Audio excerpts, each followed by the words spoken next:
আসলে এই কলেজে আসার সাথে সাথেই মনে হয় আই এম এট হোম, এর মধ্যে কোনো প্রশ্ন আসে না। মেডিকেল কলেজ ত্রিপুরাতে হবে আমরা কোনোদিন ভাবিনি। যখন এই মেডিকেল কলেজ যখন দুটো এজিএমসি এবং টিএমসির শুরুয়াত হচ্ছিল, কথাবার্তা চলছিল, আমরা অনেকে ঝাঁপিয়ে পড়েছিলাম যে যেভাবেই হোক মেডিকেল কলেজ ত্রিপুরাতে করতে হবে। ডাইরেক্ট ওর ইনডাইরেক্ট ওয়েতে বহু লোকের তাদের হস্তক্ষেপে এবং তাদের প্রচেষ্টায় দুটো মেডিকেল কলেজ এখানে হয়েছে। টিএমসি তৎকালীন সময়ে পিপিপি মডেলে এটা দেওয়া হয়েছিল জিনেট গোষ্ঠীকে, কিন্তু আমরা তখন খুব অসুবিধা হচ্ছিল যে প্রপারলি সেটাকে ম্যানেজ করতে পারছিল না। আমরা এর জন্য অবজেকশন দিলাম, বারবার কর্তৃপক্ষের সাথে কথা বলার চেষ্টা করেছি। এই নিয়ে অনেক ঘটনা উপঘটনা ইত্যাদি হয়েছে, সবাই হয়তো আপনারা জানেন বাই দিস টাইম। অনেক সময় আমি আসি এখানে এই কথাগুলো বলি। আমরা এখানকার যারা আজকাল যে মেডিকেল কলেজের সামনে অনেকগুলো ফার্মেসির দোকান আছে, যখন এটা স্টেট হসপিটাল ছিল তখনও ছিল, টিম টিম করে জ্বলতো ওই ফার্মেসিগুলো। ওরা ভেবেছে মেডিকেল কলেজ হলে ওদের মানে ব্যবসা লাটে উঠবে। এসে আমাদের স্টাফকে ওরা বাধা দিচ্ছিল নানাভাবে, ফিজিক্যালিও অ্যাসল্ট করেছে। আমি এখনো মনে আছে, আমাদের চেয়ারম্যান, তোমরা জানো না তোমাদের ফিউচারটা কি। এখন তো আমি শুনি মাঝে মাঝে একজন প্রচুর মাল্টি মিলিয়নার নাকি হয়ে গেছে। তো বুঝানোর কারণে আজকে সেই জায়গায় আসলো ওরা। আমাদের স্টুডেন্টসদের মধ্যে অনেকের সমস্যা হচ্ছিল যে এই কলেজ টিকবে কি টিকবে না, কারণ ফার্স্ট ইয়ারে 2005-এ সেটা কিন্তু লেটার অফ পারমিশন আসেনি। এইদিকে এজিএমসির লেটার অফ পারমিশন এসে গেছিল, এবং এখানেও কিন্তু একটা প্রবলেম ছিল আমাদের। ওখানকার যারা ডাক্তারবাবুরা ছিল, আমরা তো নিয়ে নিয়ে এসেছিলাম গভর্নমেন্ট থেকে, তো এখানে বড় বড় সব লিডাররা ছিল, লিডার ডাক্তার। ওরা বলছিল আমরা যারা এসেছি আমরা নাকি মানে এক্সস্টেড ডক্টরস, মানে পাঠানো আছে এর জন্য পাঠিয়েছে। তো এক এক সময় আঘাতপ্রাপ্ত হলে কিন্তু কাজও ভালো হয়, এটা জেদ আসে মনে। এবং আমরা দেখেছি, আমরা যারা যারা এখানে এসেছিলাম বা আমাদের সাথে এখানে যারা ডাইরেক্ট এসে জয়েন করেছে, ডাক্তারি ক্ষেত্রে আমরা অনেক বেশি সুনাম অর্জন করেছিলাম এই ত্রিপুরা মেডিকেল কলেজের হয়ে। এবং আমাদের যারা স্টুডেন্টরা তারা দেখা গেল মানে এজিএমসির থেকেও ভালো রেজাল্ট করেছিল ত্রিপুরা ইউনিভার্সিটি থেকে। আমাদের সেরকম ট্রেনিংও ছিল না, কারণ ডাক্তারদের তো কোনো বিএড ট্রেনিং বা অন্যান্য যেসব টিচার্স ট্রেনিং এর প্রোগ্রাম থাকে এগুলো ছিল না আমাদের। আস্তে আস্তে করে জানলাম যে আমাদের টিচার্স ট্রেনিং প্রোগ্রাম আমাদের পার্টিসিপেট করতে হবে। মাঝে মাঝে 3 দিনের 5 দিনের এগুলো না করলেই মানে প্রমোশন পাওয়া যাবে না। বাইরের থেকে ফ্যাকাল্টি আসতো, খুব কষ্ট হতো। ফ্যাকাল্টি 1 মাসের মধ্যে কিছুদিন থাকতো, তারপর চলে যেত। তো এখন আমাদের প্রফেসর অব্দি আমাদের নিজেদের যারা ছেলে মেয়েরা আছেন, যারা আমরা, ওরাই কিন্তু এখন সেই গ্যাপটা এখন পূরণ করেছে। আগে আমরা বেশিরভাগ আসতো এই আমাদের মণিপুর থেকে, ওয়েস্ট বেঙ্গল থেকে, আসাম থেকে বেশি ফ্যাকাল্টি আসতো, কারণ তাদের এখানে অনেকদিন পুরনো হয়ে গেছিল মেডিকেল কলেজ। যেহেতু 65 ইয়ার্স পর্যন্ত এখানে তখন সুবিধে ছিল, 65 ইয়ার্স অব্দি ফ্যাকাল্টিকে রিকগনাইজ করে এমসিআই, এবং যারা কলেজে ছিল তাদের 60 ইয়ার্সের পরে মানে মেডিকেল কলেজে ওখান থেকে রিটায়ারমেন্ট হতো। তো রিটায়ারমেন্টের পরে তারা এখানে চলে আসতো। আমাদের এর জন্য ফ্যাকাল্টির খুব বেশি একটা অসুবিধা হতো না। কিন্তু সান অফ দ্য সোয়েলের কিন্তু আমাদের রেসিডেন্ট প্রফেসর অব্দি ছিল, আস্তে আস্তে আস্তে আস্তে করে আজকে প্রফেসর। এইভাবে ডেভেলপ হয়েছে। আজকে 8টা বিষয় এখানে নতুন যে ডিপার্টমেন্টই বলুন বা যে স্বাস্থ্য পরিষেবার বিষয় এসছে এখানে। আজকে তো খুব ভালো লাগছে যে হলের ভিতর আমরা বসে কথা বলতে পারছি। প্রতিবার কোনো প্রোগ্রাম হলে সেই অ্যাডমিনিস্ট্রেটিভ বিল্ডিং এর নিচে সেখানে করতে হতো।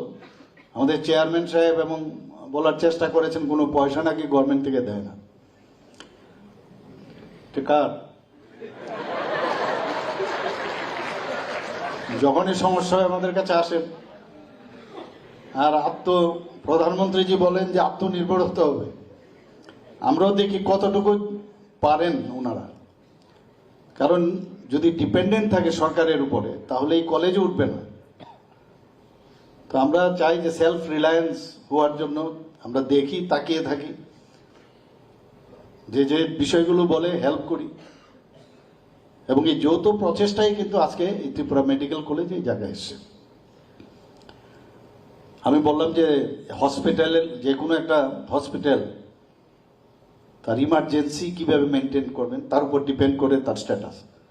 অবশ্যই এখানে যাতে আমাদের ট্রমা সেন্টার, একদম আধুনিক ট্রমা সেন্টার যেন এখানে হয়। এখানে ডাক্তারদের কোনো অবস্থায় বা স্বাস্থ্যকর্মীদের আসলেই বললে যে রেফার, মানে পোস্টম্যানের কাজটা যেন না করে। আমাদের ত্রিপুরা সরকারে প্রায় 5টা জায়গার মধ্যে আমাদের ট্রমা সেন্টার অলরেডি ওপেন করেছে। সেই সাউথ থেকে আরম্ভ করে গোমতী ডিস্ট্রিক্ট থেকে আরম্ভ করে ধলাই ডিস্ট্রিক্ট, আগরতলা তো আছেই, এবং আমরা এই নর্থ ডিস্ট্রিক্টও আমরা এর মধ্যেই এটা ওপেন করব। তো এতে করে মানুষের অনেক সুবিধা হয়, কারণ ট্রমা, অনেক ধরনের ট্রমা আপনারা জানেন। যে কেউ যদি ছাদ থেকে উপর নিচে পড়ে যায়, বা কেউ যদি দেখা যায় যে গাছের উপর থেকে পড়ে যায়, এগুলো আমরা সবসময় আমরা সেগুলো ট্যাকেল করেছি। রোড ট্রাফিক অ্যাক্সিডেন্ট আছেই, বা অন্য যেসব ইমার্জেন্সি, মেডিকেল ইমার্জেন্সি হোক, যাই হোক, ট্রমা সেন্টার এটা খুব ইম্পর্টেন্ট। ইমার্জেন্সিতে যে ডাক্তারি করবে সে ডাক্তারও কিন্তু অনেক বেশি পরিপক্ক হয়। আমার মনে আছে, আমার একজন লখনৌতে একজন আর্মি অফিসার, সে মেজর ছিল, তার সাথে আমার কথা হচ্ছিল। উনি একটা প্রেজেন্টেশনও দিয়েছেন শ্রীলঙ্কাতে পিস কিপিং ফোর্স, সেখানে উনিও ছিলেন, ওরাল সার্জন ছিলেন, উনি গিয়েছেন। তো ওইখানে যেভাবে এই ওয়ার ক্ষেত্রে অনেকে অনেক ভালো ডাক্তারি শিখতে পারে। কেউ আপনাকে শো করবে না যে কিভাবে আপনি ট্রিটমেন্টটা করছেন। কারোর ফ্র্যাকচার হয়ে গেল, ফ্র্যাকচার হলে ওই জায়গার মধ্যে আপনি যা ডিসিশন নেওয়ার আপনি, সেখানে তাকে কিভাবে এটাকে রিডাকশন করা যায়, সেখানে একটা আপনি ধরুন একটা কাঠ নিয়ে স্প্লিন্টিং এর ব্যবস্থা করলেন, বা ওখানে বুলেট ইঞ্জুরি আছে, বুলেটটা বের করার, তো যা করার সেখানে কিন্তু অনেক কিছু শেখার আছে ইমার্জেন্সি। তাহলে তার মধ্যে কনফিডেন্স অনেক ডেভেলপ করে। যে যত বেশি সমস্যার সমাধান করতে পারবে তার বেশি এক্সপিরিয়েন্স হয়। আমরা এক এক সময় আমাদের জুনিয়র বা অন্য কাউকে আমরা বলি, আমি বলছি তুমি এটা করো না, কারণ আমার অভিজ্ঞতাই বলছে যে এটা না করলেই ভালো। অভিজ্ঞতাটা সুখকর কোনোদিন অভিজ্ঞতা হয় না।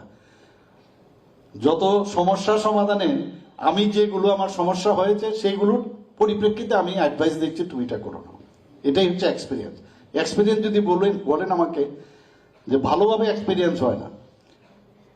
এখন সারা ত্রিপুরাতে আমরা চেষ্টা করছি, যে আপনারা জানেন যে আমার এখানে প্রতিনিয়ত মানুষ আসে, আসার পর আমরা দেখি যে মানে অর্থনৈতিক কারণে ওদের চিকিৎসা হয় না। মুখ্যমন্ত্রীর যে ফান্ড আছে, ত্রাণ ফান্ড আছে আমাদের, সেখান থেকে দেওয়ার চেষ্টা করি, স্বাস্থ্য থেকে দেওয়ার চেষ্টা করি, অনেক জায়গা থেকে দেওয়ার, কিন্তু দেখা যায় যে মানে প্রধানমন্ত্রীর জন আরোগ্য যোজনা, যেটা প্রধানমন্ত্রীর এত বড় একটা যোজনা, সারা পৃথিবীর মধ্যে সবাই স্তম্ভিত যে কি করে উনি এই ধরনের একটা যোজনা উনি বানালেন। তো এতে করে আমাদের টার্গেট ছিল ত্রিপুরাতে অ্যাবাউট 13 লাখ, প্রায় 100% আমরা কিন্তু সেই আয়ুষ্মান ভারত কার্ড দিয়ে দিয়েছি। কিন্তু তারপরে যে 4.15 লাখ যারা মানে হাউস হোল্ড, তাদের কিন্তু কাভার হচ্ছিল। তো সেই সমস্যা আমাদের কাছে আসতো। আমি আমাদের মাননীয় অর্থমন্ত্রীর সাথে আমি কথা বললাম কি করা যায়। শেষ পর্যন্ত মুখ্যমন্ত্রীর জন আরোগ্য যোজনা করে কিছুদিন আপনারা দেখেছেন, সেটাও আমরা স্টার্ট করেছি। আমি বলবো এটা যেন টিএমসির মধ্যে লাগু হয়, তাতে করে সমস্ত এখানে যারা যারা আছে ইনক্লুডিং মি, আমরাও কিন্তু এই যে ইন্স্যুরেন্সের যে কাভারেজ সেটা হবে। আর ইন্স্যুরেন্স কিন্তু আমাদের যেটা আমরা করলাম, এটা কিন্তু ইন্স্যুরেন্স কোম্পানি থেকে হবে না, এটা আমাদের স্টেট ফান্ড থেকে আসবে। প্রায় 100 কোটি টাকার উপরে আমরা সেই বাজেট আমরা রেখেছি। ত্রিপুরার মধ্যে সেটারও খোলার আমরা এবারে বাজেটে রেখেছি। কার্ডিয়াক কেয়ার ইউনিট একটা খুলেছি এবার, খুব সুন্দর। সেখানে আমি গিয়ে আমবাসাতে সেখানে আমি খুলেছি। এখানে আমরা prime minister divine PM divine যোজনার মধ্যে আমরা প্রায় 700 কোটি টাকার উপর আমরা পেয়েছি। এর মধ্যে ডেন্টাল কলেজের জন্য 200 কোটি টাকার উপরে দেওয়া হয়েছে। এখানে বিশ্রামগঞ্জে একটা ডিএডিকশন সেন্টার হবে, তার জন্য এই 700 কোটি টাকার মধ্যে সেখানেও রাখা হয়েছে। একটা মাদার অ্যান্ড চাইল্ড একটা হসপিটাল হবে ইয়েতে AGMCর মধ্যে, তার জন্য আমরা রেখেছি। তো সেইভাবে আমাদের প্রধানমন্ত্রীজি যে ওনার যে চিন্তা ভাবনা, কোভিডের সময় আপনারা দেখেছেন উনি কিভাবে আমাদেরকে বাঁচিয়েছেন। আমরা তো এমন একটা অবস্থায় ছিল যখন করোনা, আমরা সবাই এফেক্টেড। তো এই ভারতবর্ষ থাকবে কিনা সারা পৃথিবীর মধ্যে একটা ত্রাহি ত্রাহি অবস্থা, সেই জায়গায় দুটো ভ্যাকসিন হয়েছে। আমি নিজেও এখানে এসে ভ্যাকসিন নিয়েছি। তো স্বাস্থ্য বিষয়ে প্রধানমন্ত্রীজি খুব সচেতন এবং প্রতিনিয়ত বলেন যে ইনফ্রাস্ট্রাকচার ডেভেলপ করতে হবে। ইনফ্রাস্ট্রাকচার যদি ডেভেলপ না হয়, যে কারণে আমরা 2023-24 ইনফ্রাস্ট্রাকচার ডেভেলপমেন্টের জন্য প্রায় 5,500 কোটি টাকা আমরা রেখেছি। এবারও যে 2024-25 সেখানেও আমরা প্রায় 6,500 কোটি টাকা আমরা রেখেছি। মানে ইনফ্রাস্ট্রাকচার রেভিনিউ এক্সপেন্ডিচার আজকে এখানে 3% DA ঘোষণা করেছে, এতে কিন্তু খুব বেশি একটা লাভ হবে না। লাভ হবে এটাই যে যারা এখানে এমপ্লয়িরা আছেন তাদের কাজ করার স্পৃহাটা আরো বাড়বে। কিন্তু যখন একটা বিল্ডিং তৈরি হয়, ইনফ্রাস্ট্রাকচার তৈরি হয়, তার থেকে সুদীর্ঘ ইন দ্য লং রান কিন্তু তার থেকে ইনকামও বাড়বে, তাছাড়া ওখানে এমপ্লয়মেন্টও বাড়বে এবং সেটা স্থায়ী হয়। এর জন্য বারবার আমরা সেই দিশায় চলছি যে ইনফ্রাস্ট্রাকচার আমাদের ডেভেলপ করতে হবে। ত্রিপুরাতে ন্যাশনাল হাইওয়ে, আমি গত পরশুদিন আমি কৈলাসহর থেকে আসছিলাম, আমার যে পাইলট বাবু আমাকে ফেলেই ওখানে চলে এসেছিল। মানে কি অদ্ভুত অবস্থা। তো পাইলটের তো শৌকজ হয়েছে, ঘুরছে এখন। মুখ্যমন্ত্রীর যে সিকিউরিটির ব্রিচ অফ সিকিউরিটি হয়েছে, তো উনি হয়তো বা, কারণ গভর্নরও গেছেন, একবার এসছেন নাগাল্যান্ডের গভর্নর, তারপরে আমি গেলাম। ওর ওই দুই পাইলটের মানে বোধ শক্তিটাই নেই যে আমার এখানে থাকতে হবে উনি যতক্ষণ না আসে। তখন বাজে 4:40, আমি যখন এলাম পুরো রৌদ্র, পারে না সেটা করতে। শোকোর্স চলছে, বলছে আমি সরি। আমি বললাম আপনাকে, আমি তো কথা বলিনি, বললাম যে ও বোধহয় টায়ার্ড হয়ে গেছে, একজন এরম করলো। তো এখানে আমাদের চেয়ারম্যান সাহেবও বলছিলেন যে এতটাই হেঁটে নাকি আমি এলাম, আমি টায়ার্ড। আমি রিটায়ার্ড করেছি ঠিকই, but I am not tired.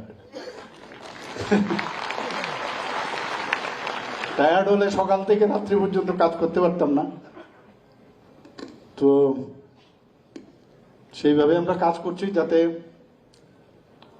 স্বাস্থ্য পরিষেবার, যখন এখানে আসে আমি সেক্রেটারি সাহেবকে আমি বলেছি যে আপনি এমন একটা কাজ করুন, আমি নিজে বসবো এখানে, কথায় পেশেন্ট আসে, অলরেডি চলে গেছে, ভর্তি করিয়ে চলে এসছে বেলুড়ে, এখানে এসে এখন বলছে ফাইন্যান্সিয়াল হেল্প লাগবে। বললাম কেন আপনি ওখানে গেলেন? বললাম হ্যাঁ, সবাই বলছে যে আর এখানে কোনো ট্রিটমেন্টই হয় না, বাইরে চলে যাও। এই একটা মাইন্ডসেট কিন্তু সারা ত্রিপুরার মধ্যে আছে। যারা এখানে স্টুডেন্টরা আছে, আমি বলবো যে এই মাইন্ডসেট থেকে কিন্তু বেরোতে হবে যে আই এম দ্য বেস্ট, আমি আমার সাবজেক্টে আই এম দ্য বেস্ট। যে কারণে আমাদের মধ্যেও অনেক সময় দেখা যায় যে পেশেন্ট বলে যে আমার ডাক্তারবাবুই বলে, সুপারিনটেন্ডেন্ট আরো অনেকে থাকে, ওনাদেরকে আমরা জিজ্ঞেস করবো, এই কাজ তো আমাদের এখানেই হয়। তো এই যে নিজেরাও আমরা আমাদের মানে মাটি কুড়ে আমরাই কবর তৈরি করি, হবে না কেন? এখানেই হবে, আর চেষ্টা থাকলেই হবে, রিস্ক নিতেই হবে।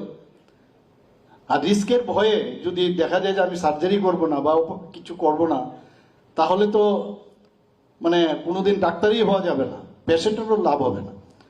তো আমরা চাই এখানের মধ্যে, ওনাকে আমি বলেছি সেক্রেটারি সাহেবকে, যে আপনি টেলিমেডিসিন নিয়ে আমরা অনেক সময় কথা বলি, এটা যেন সাস্টেন করে।